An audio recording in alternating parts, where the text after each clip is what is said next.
तू अभी बहुत छोटा है। कैसे मेरी मुश्किलों का सामना करेगा? पता कैसे करेगा सामना तू इतने सारी मुश्किलों का? मैं मानता हूँ कि मेरी आयु बहुत छोटी है, लेकिन मेरी आयु छोटी होने के बावजूद भी मैं यहाँ पे गांव की सुरक्षा के लिए आया हूँ और तुझसे मैं सबकी रक्षा करूँगा। एक छोटे लड़के और तांत्रिक की युद्ध की कहानी। ये कहानी पूरी देखने से पहले आपने चैनल को सब्सक्राइब नहीं किया है तो चैनल को सब्सक्राइब करें और बेल आइकन को दबाएं।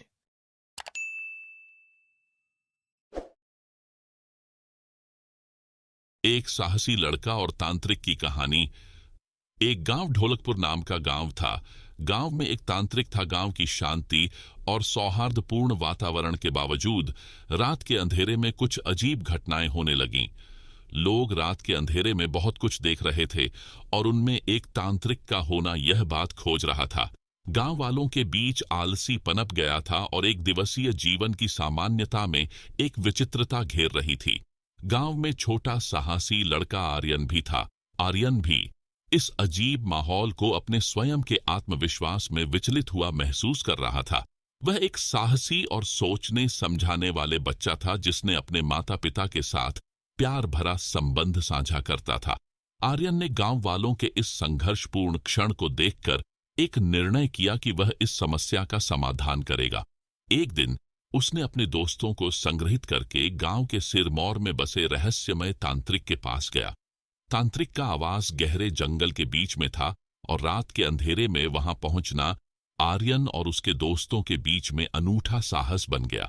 तांत्रिक के आवास के बाहर पहुंचकर आर्यन ने अपने दोस्तों के साथ मिलकर अपनी उदारता और बहादुरी का सबूत दिया।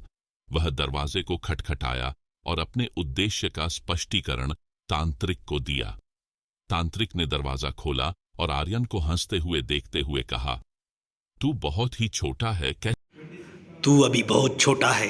कैसे मेरी मुश्किलों का सामना करेगा? पता कैसे करेगा सामना तू इतने सारी मुश्किलों का?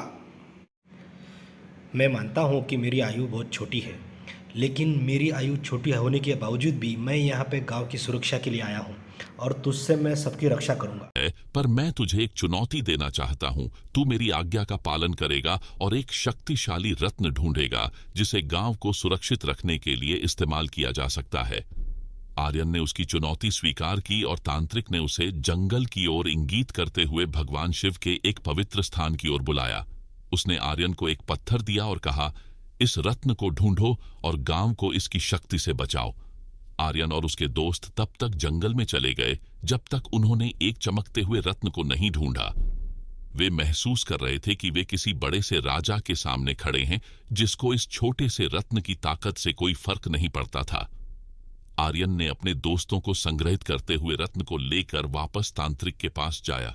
तांत्रिक ने उनकी सफलता को देखकर मुस्कुराया और उन्हें बधाई दी। तांत्रिक ने रत्न को गांव के उत्तरी हिस्से में एक पवित्र स्थान में रखा, जिससे गांव को एक अद्वितीय सुरक्षा का स्रोत मिला। रत्न की शक्ति ने गांव को सुरक्षित बनाए रखा और लोग फिर से अपने सामाजिक जीवन में पूर्णता का आनंद उठा रहे थे।